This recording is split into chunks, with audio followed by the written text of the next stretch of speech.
U.S. oil refineries are the world's biggest producer of a waste product that's too dirty to sell or burn at home.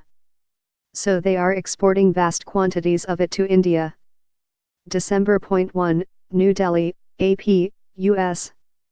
Oil refineries that are unable to sell a dirty fuel waste product at home are exporting vast quantities of it to India instead. Petroleum coke, the bottom of the barrel leftover from refining Canadian tar sands, crude and other heavy oils, is cheaper and burns hotter than coal. But it also contains more planet-warming carbon and far more heart and lung-damaging sulfur, a key reason few American companies use it. Refineries instead are sending it around the world, especially to energy-hungry India, which last year got almost a fourth of all the fuel-grade petcoke the U.S. shipped out, an Associated Press investigation found. In 2016, the U.S. sent more than 8 million metric tons of petcoke to India. That's about 20 times more than in 2010, and enough to fill the Empire State Building 8 times. The petcoke being burned in countless factories and plants is contributing to dangerously filthy air in India, which already has many of the world's most polluted cities. Delhi resident Satibur does not know all the reasons Delhi's air is so dirty, but he says he feels both fury and resignation. Caption: My life is finished, my lungs are finished, said the 63-year-old Burr, wheezing as he pulls an asthma inhaler out of his pocket. This is how I survive. Otherwise, I can't breathe. Laboratory tests on imported petcoke used near New Delhi found it contained 17 times more sulfur than the limit set for coal, and a staggering 1,380 times more than for diesel, according to India's court-appointed Environmental Pollution Control Authority.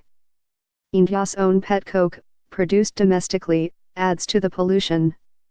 Industry officials say petcoke has been an important and valuable fuel for decades, and its use recycles a waste product. Health and environmental advocates, though, say the U.S. is simply exporting an environmental problem. The U.S. is the world's largest producer and exporter of petcoke, federal and international data show.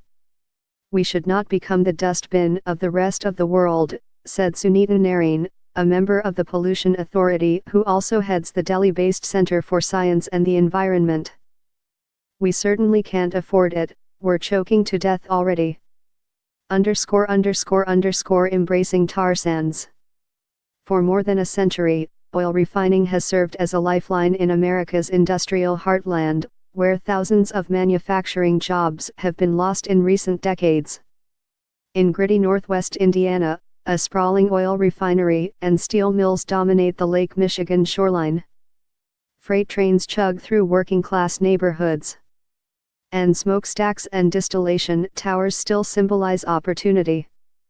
Local officials and workers cheered when the BP Whiting refinery invested $4.2 billion so it could process crude extracted from tar sands in the boreal forest of Alberta, Canada. U.S. refineries embraced tar sands oil and other heavy crudes, when domestic oil production was stagnant before the hydraulic fracturing boom. Some of the biggest built expensive units called cokers to process the gunky crude into gasoline, diesel, ship fuel, and asphalt, which leaves huge amounts of petroleum coke as waste.